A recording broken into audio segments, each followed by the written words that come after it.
Hello and welcome to the Bloodstream Podcast, a show serving the greater bleeding disorders community, brought to you by Believe Limited and Bloodstream Media, and made possible thanks to our presenting sponsor, Takeda.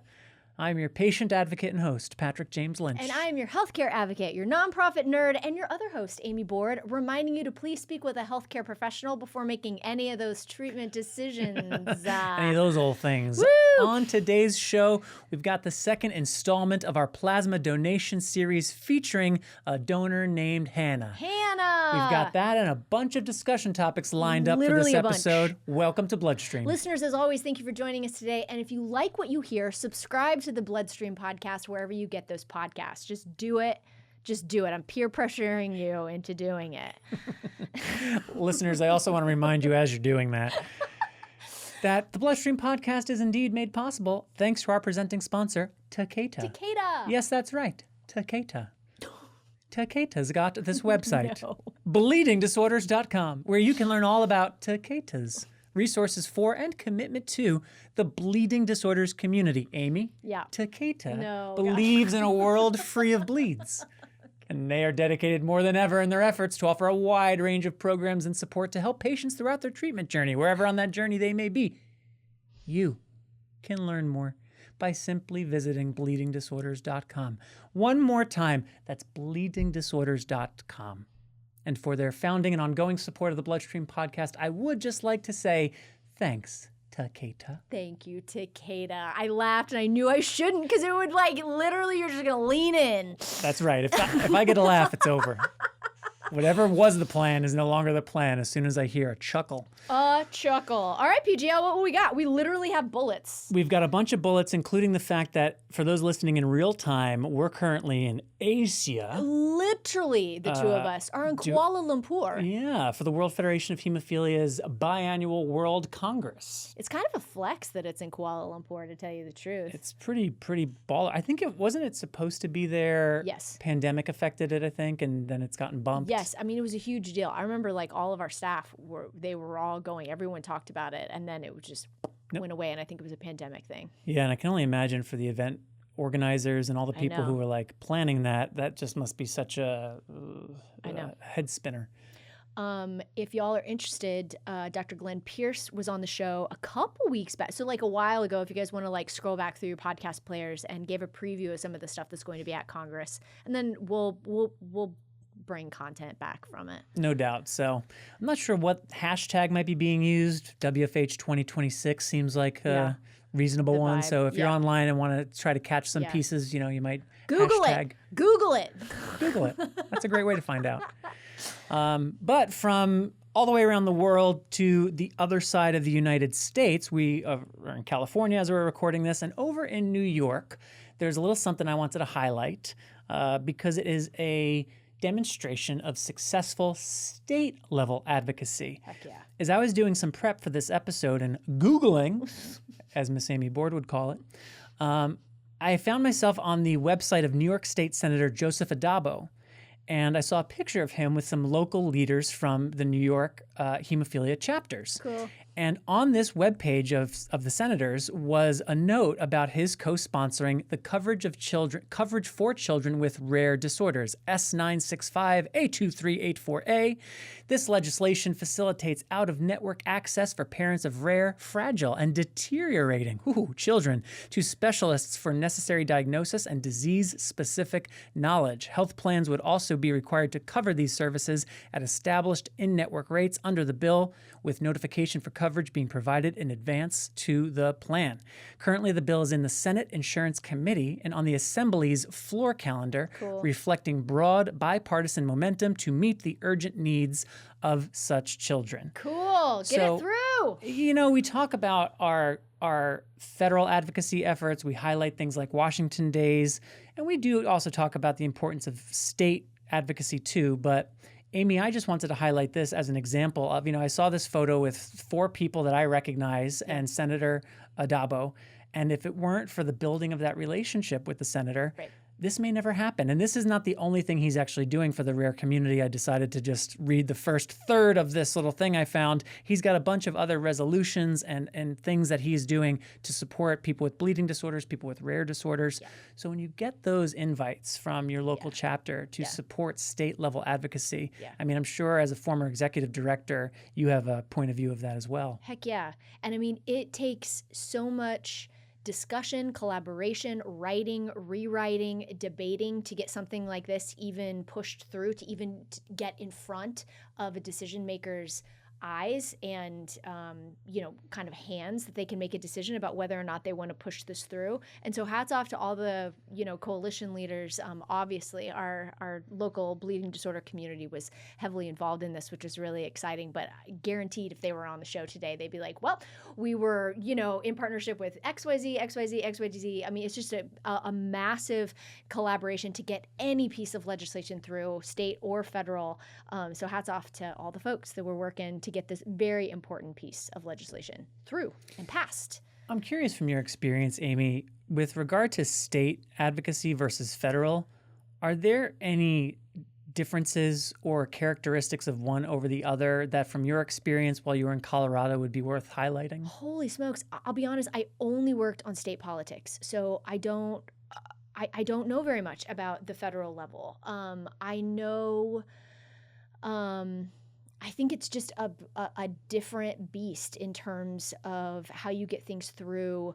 I think it's I could imagine that from a federal perspective, the politics that go into it, I think would be much more colored than state politics, even though I think state politics are definitely a thing.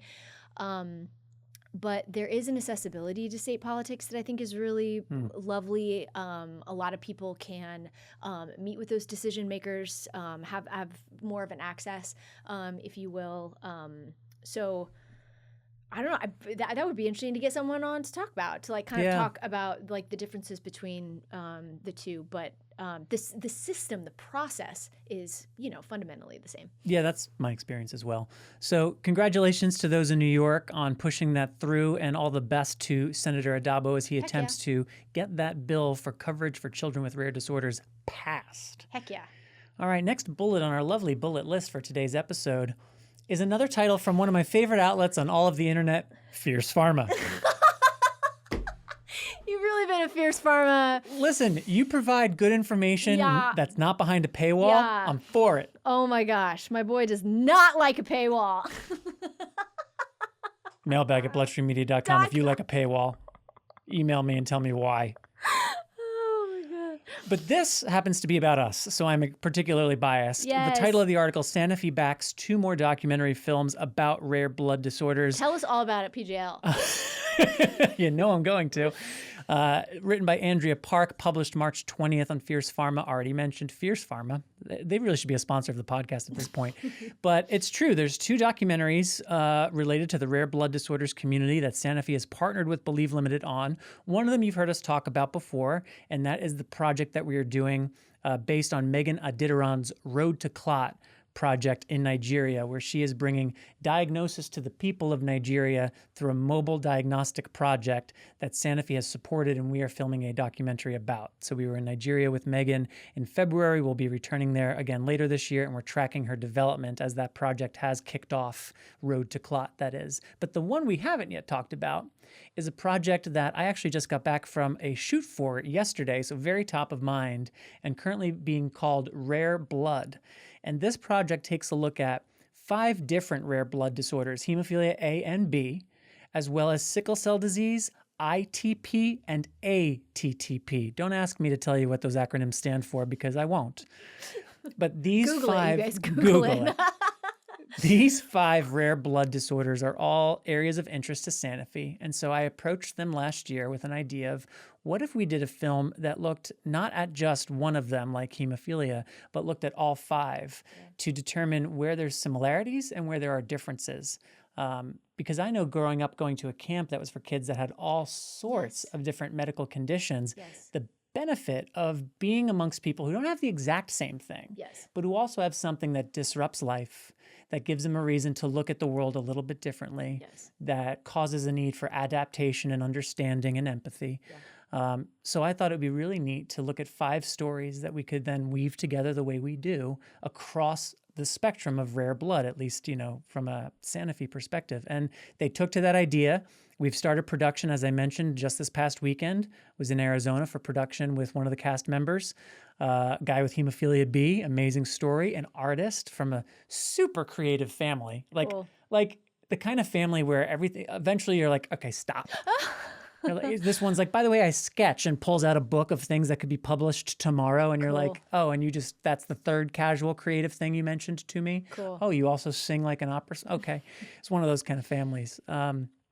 But I'm really excited about this project because for us, we get to do a lot within the hemophilia space, and more we're getting to do work outside of the hemophilia space, but we almost never have the opportunity to look across diseases for the same project. For the same project, Yes. exactly. So to be able to compare and contrast and identify how all of these folks, whether it's hemophilia, sickle cell, ATTP, ITP, are dealing with some amount of hidden burden as a result of these diseases, the important role that family plays, like that's universal throughout, Yes. and people's family dynamics, of course, are all different, and the role of family is different, but its importance is always there.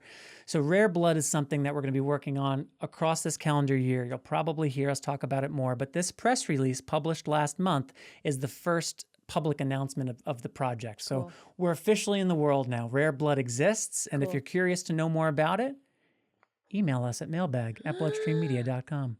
I will say I have 2 things. One, I love it. I love it. I love it. I love it. I think shout out one of our partners, Agios Pharmaceuticals, actually has taken how their patient advocacy department has decided to enter their communities of hemolytic anemias, is that they brought everybody together for a collaboration of all 3, pyruvate kinase deficiency, sickle cell disease, and thalassemia.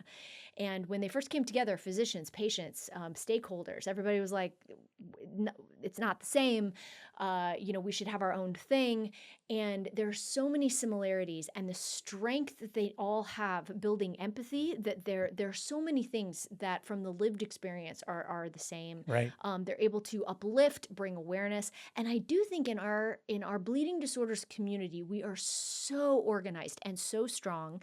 And we're also in our pocket, we're in our lane. And there's goodness to that. And I also think there is a need to see outside how we fit into the bigger picture, how we can lend our strengths, and maybe see another community, how they lend their strengths, and also just to welcome and bring in. I mean, it is a minute by minute sometimes wait to have a rare disease that's invisible, and so many others experience that. So I think that's wonderful. The other thing, I know we have a bunch of new listeners lately, and I just wanted to, set the table. We haven't in a while. That Bloodstream Media is our podcast network, and we host and produce many podcasts throughout the spectrum. But our parent company is Believe Limited, which you are a co-founder, and our bread and butter is full-length documentary film. And it's been such a joy to get to be a part of that work, and to see that work, I think, really evolve. It's really evolved and kind of expanded here in the last couple of years. And so it's, anyway, just for folks who are like, wait, what? Y'all do wait, what? Well, it has evolved, and these things tend to build on each other, on one another. And as you well know, and it's something we also wanted to chat about here, the last film that we partnered with Sanofi on, Dismissed, has garnered a lot of attention, has made a big impact. I mean, talk about environment shaping, conversation, changing or accelerating content. Dismissed is that. And I know there's a few things that you wanted to highlight with respect to Dismissed. Well, I worked on Dismissed, and I think to see how it has impacted our community, what it's provoked, I guess, even more than impacted our community, what it's provoked. That's well said. Has been so. It's such an important thing. We hosted a virtual screening with the Red Ink Project on March 30th. And the Red Ink Project was actually on the show here. You guys can go back through your podcast player. And Shout out Elsa. if you've subscribed, you've totally heard it. But we were able to partner with them for a virtual screening, and they did a writing prompt afterwards, which is just it was just wonderful. Visit their website; they're really great. The redinkproject.org. Which is really exciting to get more people, eyes on the film. And I think some of the stories, that came out of that screening were really incredible. And then it got its second film festival placement. It's going to be at the Miami Film Festival. And what was the first one? It's a great question. We're going to Google I got to go back to the website. We're going to... when you have so many film festivals that you're a part of, it's just hard to keep track of them all. This is great. Also, one of my favorite people of all time is Amy Poehler, obviously. And she has a podcast. So now maybe it could, I could try to be Amy Poehler, but she puts on her glasses and she just like Googles, and she just spends like all this time like at her laptop, and like maybe I'm going to do that. I'm going to get reading glasses and just become Amy Poehler, and I'm just going to Google it. Okay, I like that. So that's how her podcast is successful. She just sits at a computer. She actually does. Googles. She sits there and she'll one of her questions that she always asks is at the very end, she's like, "What's making you laugh lately?" And, whether it's on the internet or like, what are you watching? And sometimes people will be like, okay, it's this like YouTube thing. And she'll she'll sit there and she'll Google it, and it makes me laugh. And then she'll like listen to it on her, on her computer. So maybe we have to rethink how we're formatting this show. We do too much prep ahead of time. We should be doing that on air, is what I'm learning. We should just be Googling stuff. And then we can be like Emmy worthy, right? Didn't you win an Emmy? Yeah. The Chicago Women Film Festival. So the Miami Women Film Fest, both women specific film festivals, which is fantastic for a film made by women, about women. Heck yeah. Just couldn't be more proud of the life cycle that Dismissed is having. And it has helped us show samples of our work to other communities and acquire new partners for new projects. So it's just been a tremendous, tremendous project for all of us here at Believe. So those are our bullets for today, Amy. With that, we're going to segue into your favorite part of this episode, the second installment of our plasma donation series featuring a donor named Hannah. Welcome back to Plasma Corner, the unsponsored and working titled segment where I speak to plasma donors about the reasons they donate. Hi, I'm Hannah. I'm a clinical lab scientist at St. Luke's Hospital in Kansas City. Hannah's plasma donation experience began with a friend simply mentioning it to her. Our mutual friend Kelly lives near my parents in the same neighborhood, and so she kind of reached out to me because she learns that me and my brother have had a history of von Willebrand's, so she sort of started it, and it caught my interest, I guess. That curiosity turned into a multi-year commitment to donate. I've been a donor for a couple of years now. I donate like 2 or 3 times a year. The donation center that Hannah uses has relationships with researchers abroad as well. They do have a research group that they work with in Australia. So she's told me that they've sent my plasma, to a couple different countries, mostly Australia, and I think that's really interesting. I'd like to actually know more about the research behind what they're doing and what they're working on over there. When me and my brother were younger, we used to take this medication called Stymate. It's like a nasal spray to stop nosebleeds. It was more like as needed, and I actually don't think they make it anymore. Hannah is correct. The nasal spray Stymate was recalled by manufacturer Ferring Pharmaceuticals due to a sealing issue that led to a super potent product.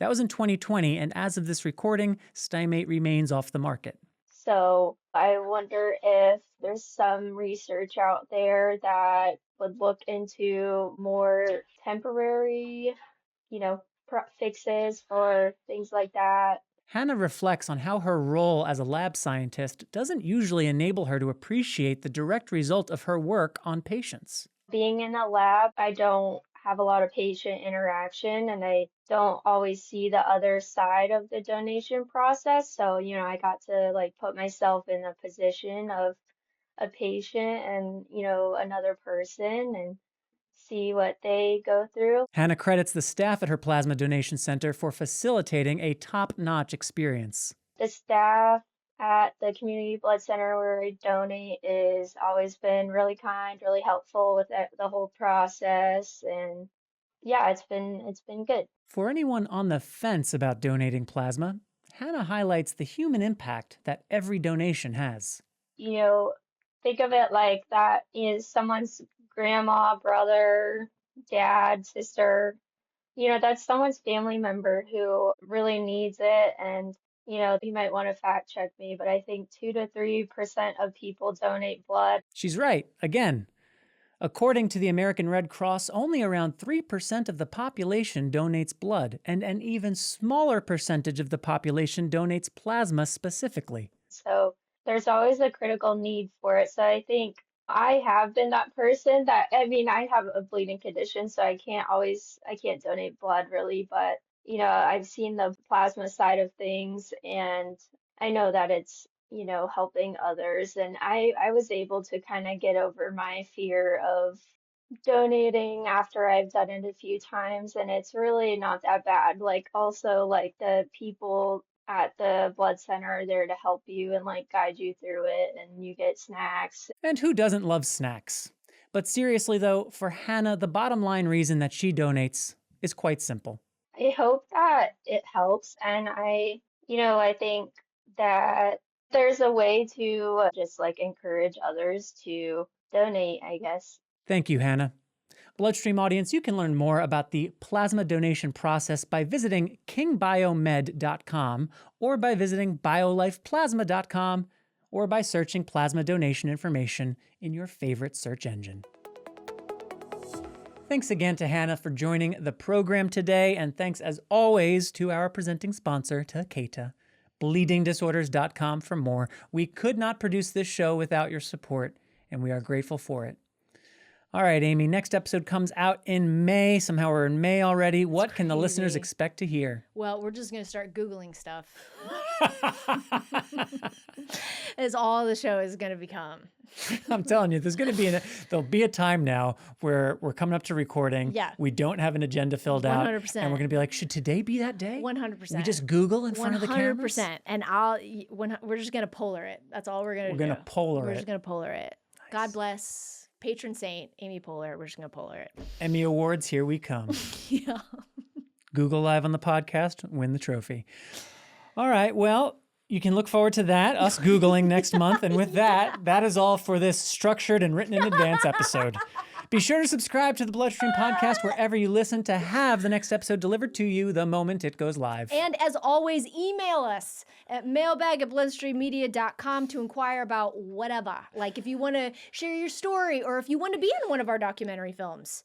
Quite literally, sometimes that's how that happens. That's literally true. So if you want to do that, please email us at mailbag@bloodstreammedia.com. And then you can also find us on social media. Patrick's on there, I'm on there, and Bloodstream Media is also on there.